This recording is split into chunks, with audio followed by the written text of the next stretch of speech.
My wife cheated with her boss, stole $250, $0 in divorce settlement money, and now he's claiming ownership of our house. Help, I feel like I'm losing everything over her betrayal. Hello, everyone. Dear listeners, please share your thoughts in the comments section below. And don't forget to like, share, and subscribe. Now, let's begin the video. Using a throwaway for obvious reasons with certain specifics modified to preserve anonymity. I never thought I'd be the guy sitting here, writing this out, but here I am. The craziest thing happened. My wife, Lisa, who I thought I knew inside out, turned out to be the biggest lying cheater I've ever met. And not just cheating in the usual way. She was sleeping with her boss, Jason, and somehow she managed to steal $250, $0 from our divorce settlement. Yeah, you read that right.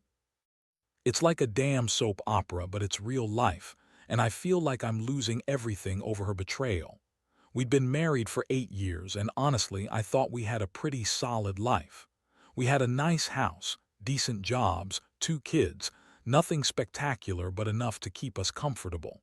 Lisa was always a bit bitchy, quick to snap, and she had this way of acting like she was better than everyone else. But I loved her, or at least I thought I did. We had our ups and downs, sure, but I never thought she'd do something so cold and calculated. It all started unraveling about 3 months ago.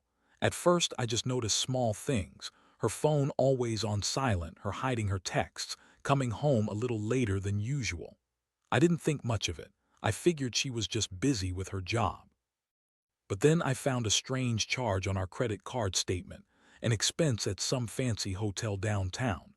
I asked her about it and she brushed it off, said it was a business thing, and I let it go.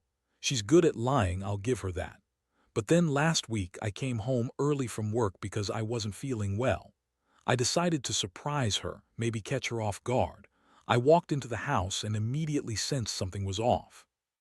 The house was too quiet and her purse was on the table, which was unusual because she always took it with her.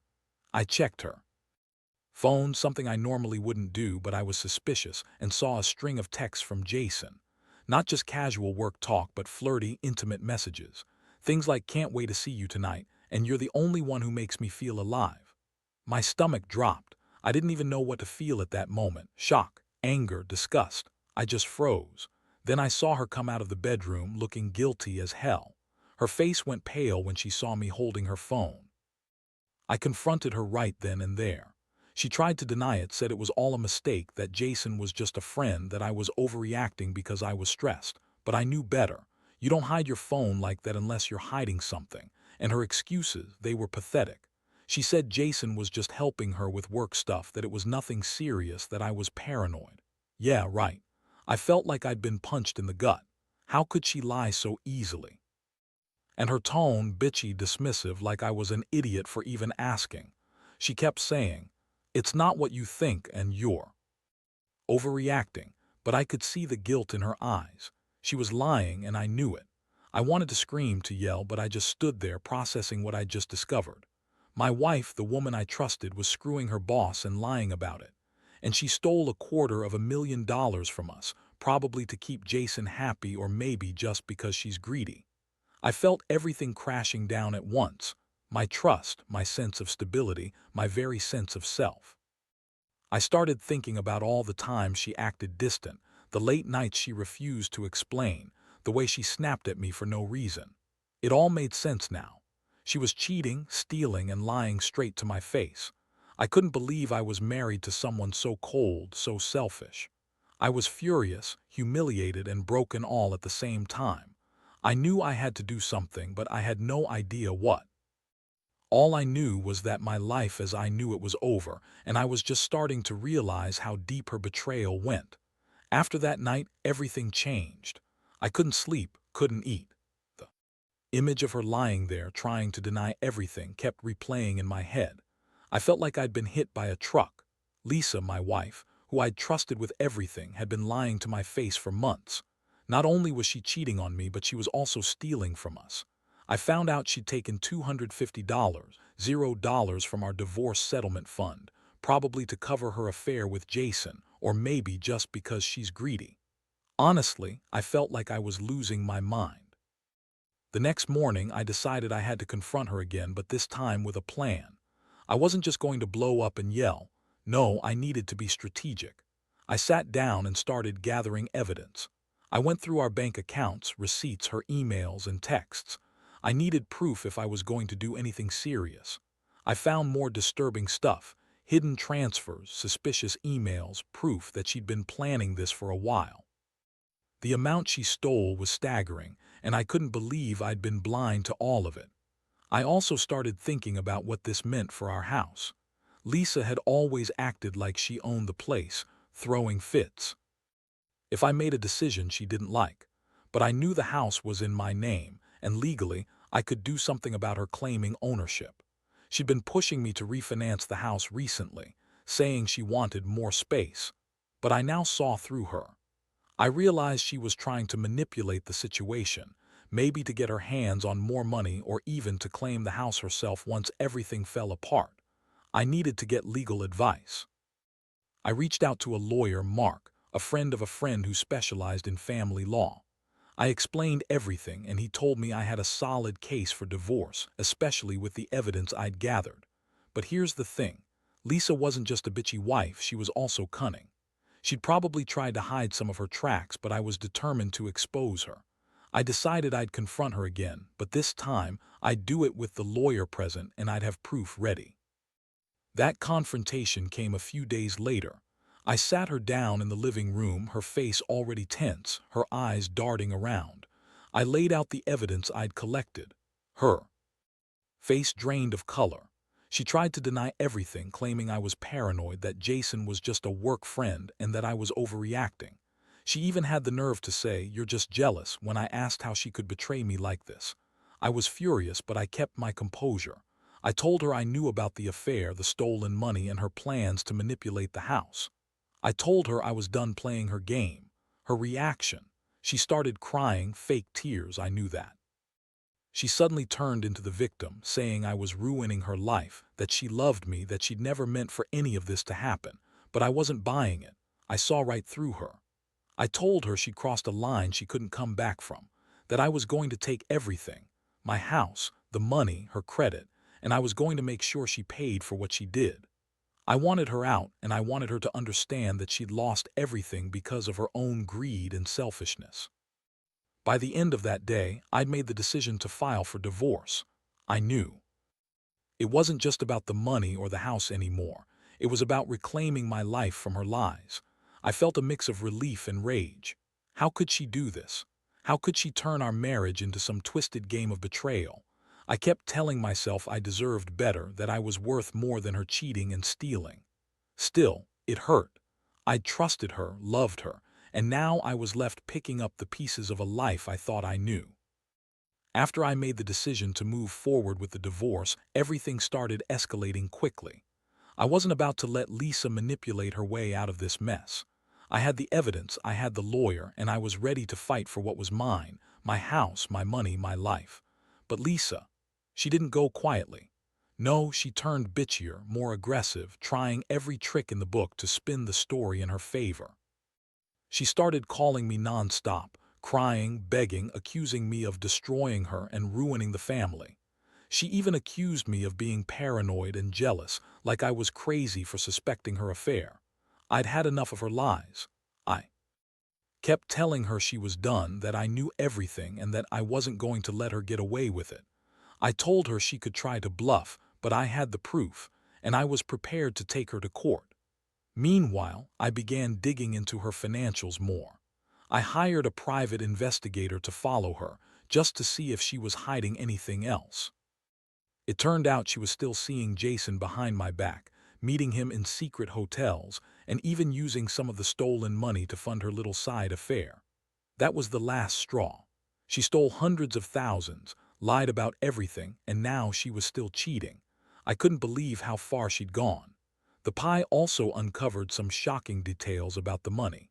Lisa had transferred large sums to offshore accounts, probably to hide it from me. She'd also bought expensive jewelry, designer clothes, and even a small luxury car, all with stolen money. It was clear she'd been planning her escape, and I was just starting to see how deep this rabbit hole went. One night, I got an anonymous tip that Lisa was planning to leave town. With the kids, maybe to make a clean break. I couldn't let that happen. I was furious. I called my lawyer, Mark, and he advised me to file for an emergency custody order and a freeze on her bank accounts. I did just that. I remember sitting in the lawyer's office, feeling like I was fighting for my life because honestly I was. In the days that followed, Lisa's behavior got even more erratic. She started packing her bags, acting like she was already gone. She threw tantrums, called me names, and accused me of trying to ruin her. But I knew the truth. I knew she was just trying to save herself, to hide her tracks. I had the evidence, and I was determined to see this through. The biggest shock came when I discovered that she had already transferred a huge chunk of the stolen money, over $200, $0, to her sister's bank account. She was trying to hide it all, but I had the proof. I went to the bank with my lawyer, and we managed to freeze the account before she could move it out of reach. That was a small victory, but I knew this was just the beginning of a long battle. I felt sick every time I thought about what she'd done. She used me, lied to me, stole from us, and still had the nerve to act like the victim. I couldn't sleep, couldn't focus. All I wanted was to get her out of my life and take back what was mine. But I also knew that this wasn't just about money or the house anymore. It was about justice. She had betrayed everything we stood for, and I was going to make sure she paid the price. The legal battle was getting nastier by the day. Lisa's bitchy attitude only worsened. She started calling me every foul name you can think of, accusing me of trying to ruin her, as if I was the villain in this whole mess. Meanwhile, she was still trying to manipulate the situation, claiming I was controlling and abusive just to turn the courts against me. But I had the evidence, and I had my lawyer, Mark, who was relentless. We prepared for every possible move she might make. One afternoon, I got a call from Mark. He told me Lisa had filed a counterclaim, claiming she was entitled to a share of the house because she'd contributed equally to its mortgage and upkeep. I almost laughed. She'd been bitching about money from the start, but now she's claiming ownership. That was rich. I knew she was trying to spin the story to her favor, but I also knew the law. The house was in my name, and I had proof she'd been planning her escape for months, funneling stolen money into offshore accounts and buying herself luxury items. What really pushed me over the edge was when I found out she'd been trying to get a court order to have me kicked out of the house while she stayed temporarily with the kids. I couldn't believe her audacity. She was basically trying to seize everything, even though she'd betrayed me on every level. I told Mark to file for an emergency motion to keep me in the house and to halt any further transfers or claims she was trying to make. The judge agreed, and I felt a little relief, knowing I hadn't lost my home yet. Meanwhile, Lisa's behavior was getting more and more desperate. She was still meeting Jason secretly, even though I had her phone tapped in. Her bank account's frozen. I caught her sneaking out one night trying to meet him at some cheap motel. I had the pie follow her, and he snapped pictures of her with Jason, kissing and holding hands. The evidence was irrefutable at this point. She was still lying, still cheating, still stealing from us. And I was just sitting here, watching everything spiral out of control. I started to feel a strange mix of anger and sadness. I was furious at her betrayal, but I also felt a deep pain, like I'd lost the woman I thought I knew. All the memories of our life together, the good times and the bad, suddenly seemed meaningless. She turned into someone I didn't recognize. I'd given her everything, my trust, my love, my money, and she'd repaid me by screwing around with her boss and stealing $500,000. One night I sat alone in the house, staring at the walls, trying to process everything. I realized I'd been naive. I'd believed her lies, her fake tears, her "I love yous," all while she was plotting her escape. I felt humiliated, betrayed, and exhausted, but I also felt a strange sense of clarity. I knew I had to keep fighting, not just for the house or the money, but for myself. I couldn't let her win. I had to protect what little dignity I had left and make sure she paid for what she'd done. I made a decision. I'd push for full custody of the kids, fight her for every dollar she stole, and make sure she couldn't get away with a single thing. I was done being the nice guy. The woman I loved had turned into a manipulative, lying thief, and I was determined to take her down hard. This wasn't just about money or the house anymore. It was about reclaiming my life, my reputation, and my sanity. I knew it wouldn't be easy, but I'd come too far to back down now. The courtroom battles dragged on for months, and every day felt like a new nightmare. Lisa's bitchy attitude only intensified. She showed up to court dressed to impress, acting like she was the victim in all this, pretending to be the wronged wife, crying fake tears, and accusing me of everything from abuse to financial control. But I had the evidence, and I had Mark, who was relentless. We presented every piece of proof: the text messages, bank transfers, offshore accounts, the pictures of her sneaking out to meet Jason. Each day, I saw her desperation grow. She kept claiming she deserved a piece of the house because she contributed equally, even though she'd been secretly siphoning money and cheating on me. The judge wasn't buying her bullshit. My lawyer argued that the house was in my name, that she'd been planning her escape for months, and that her claims of contribution were invalid given her financial betrayal. I watched as the court dismissed her counterclaims, one after another. It felt good, like I was finally getting some justice. But Lisa wasn't done. She started throwing tantrums, yelling at the judge, trying to intimidate everyone in the courtroom. She called me a controlling bastard, said I was ruining her life, and claimed I'd been emotionally abusive. I just sat there, feeling numb. I knew her game. She was trying to turn the court against me to make me look like the bad guy. But I had the evidence and I had the truth. I was fighting for my house, my money, and my kids' safety. Meanwhile, I managed to get a temporary custody order which kept the kids with me. Lisa threw a fit, screaming that I was alienating her from the children, but the judge saw through her act. I knew she was trying to manipulate the situation, maybe even planning to run away with the kids once she thought she could get away with it. That's when I decided to hire a private investigator to keep tabs on her. I didn't trust her anymore. She was still meeting Jason secretly, even after everything that had come out.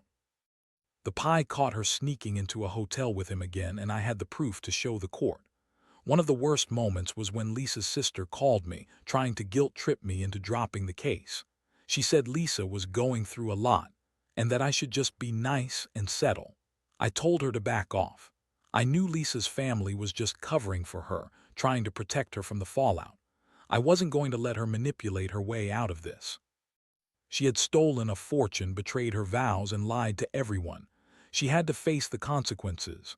The final hearing was a few weeks ago. I remember sitting there, feeling a mixture of exhaustion and relief. The judge ruled in my favor on the house, awarded me full custody of the kids, and ordered Lisa to pay back the stolen money plus interest. She looked furious, crying and yelling, but there was nothing she could do. The court had seen through her lies. I finally felt like I was starting to breathe again. Now I'm in the process of rebuilding. I've moved into a new place and I'm slowly trying to put my life back together. The house is mine, the money is being recovered, and I've cut her out completely. It's not easy. Sometimes I get angry, sometimes I feel stupid for trusting her in the first place. But I've learned a lot. Mostly that betrayal cuts deep, but you have to fight for yourself. You have to be willing to stand up for what's right, even when it feels like the world is crumbling around you. Honestly, I don't know if I'll ever fully trust again, but I do know one thing: I'll never let someone like her destroy me again. I want my life back, and I'm going to make damn sure I get it. Now that everything's settled legally, I've had time to reflect on just how much her betrayal changed me. Honestly, I don't recognize the guy I was before all this started. I used to be easygoing, trusting people too much, believing in the best of everyone. That's gone now. What she did, cheating, stealing, lying, wiped out that naive part of me. I've learned the hard way that some people are just selfish and manipulative, and you have to watch out for yourself. The house is finally mine again, and I've managed to get most of the stolen money back through legal channels. It's not everything, but it's enough to put me on my feet. The kids are doing okay, though they're still adjusting. I try to be the strong parent they need, but inside I'm still dealing with the fallout. Every so often I catch myself thinking about her, how she lied, how she betrayed everything we built. It stings, but I know I can't change the past. All I can do is move forward. One thing I've realized is that I should have trusted my instincts more. I saw the signs, felt the gut feeling, but I ignored it because I didn't want to believe the worst. Now I tell anyone who's in a similar situation, don't ignore the red flags. If something feels off, dig deeper.